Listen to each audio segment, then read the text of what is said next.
I don't own a Switch. And I probably won't at this point, like unless I'm suddenly making a little bit more money, so I have the extra dispensable or disposable income for it.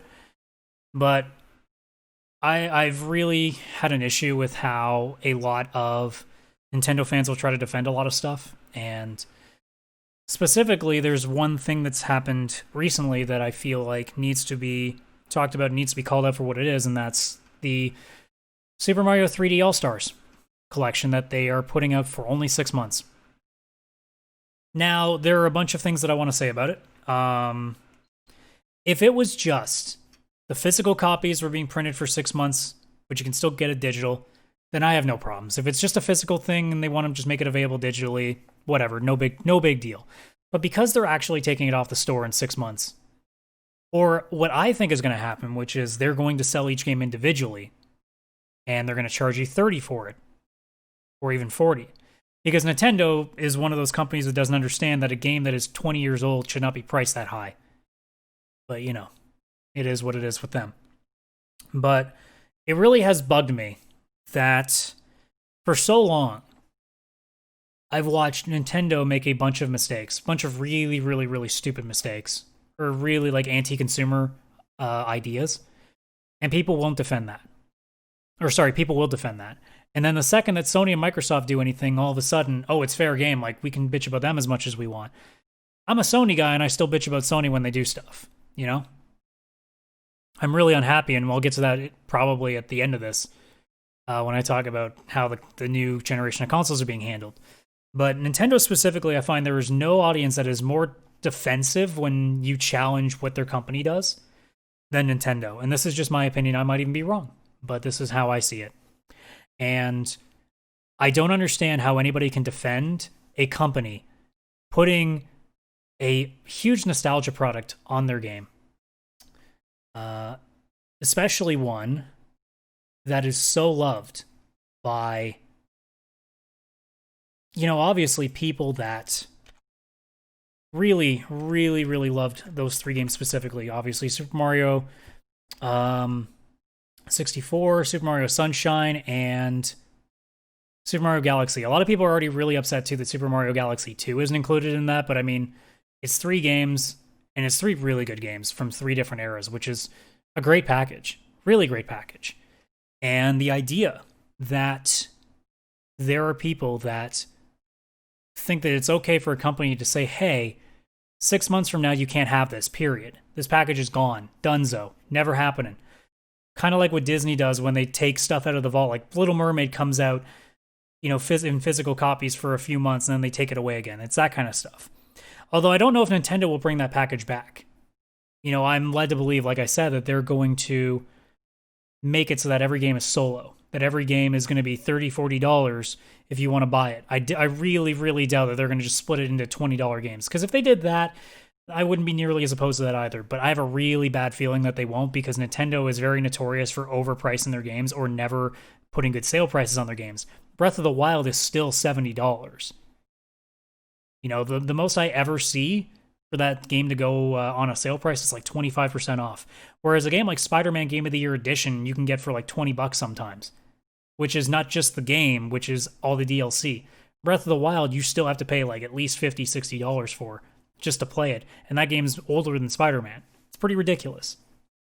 So I really don't understand how people can be okay with the idea that something so driven with nostalgia like the Super Mario games are, and for something so cool for the 35th anniversary, and they put out something really, really cool, but then they're going to take it away from you. Like, there are people that are not going to be able to afford a Switch in the next 6 months because of COVID. So there are people that won't even have a chance to get this game, because you're certainly not going to spend $60, $70 on a physical copy of a game for a console you don't own. That doesn't make any sense, especially in these trying times. Why would you do that? Why would you do that? It doesn't make any damn sense. Like, I would never do that. So who is this for apart from the hardcore faithful? And if that's what they're going for, then geez, I guess Nintendo's not really all about families. I guess they're really not all about the casual gamers like they were with the Wii and the Wii U. They're all about just the suckers, the people that will always buy the games that they do, just because their name is attached to it. That's a real shame. I really do believe that this is going to be a great package, and especially for $60, that's a really good package of 3 incredible games. 3 really good games. I still wish they'd charge like maybe $40 for it, because again, I don't like the idea that you can take 3 games, all of which I believe are over a decade old. Because I know, I mean, obviously Sunshine and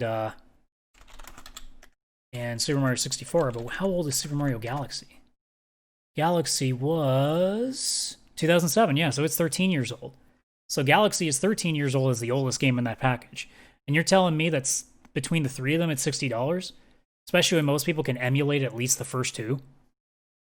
Seems a little bit weird to me, but I mean, if that's what you want to do, that's what you want to do. But the fact that you're also taking it away from people then, like if you want to charge $60 for it, okay, whatever, we can talk about like the price being a little bit too much. But the second that you say, oh, and by the way, this is only available for 6 months, both physically and digitally, now you're doing what Nintendo loves to do, which is to control the amount of stock. And we're already seeing on eBay copies of this game for over $100, which is insane. This game is like just a thing that's happened now, and it's already being overcharged by resellers. It's just stupid.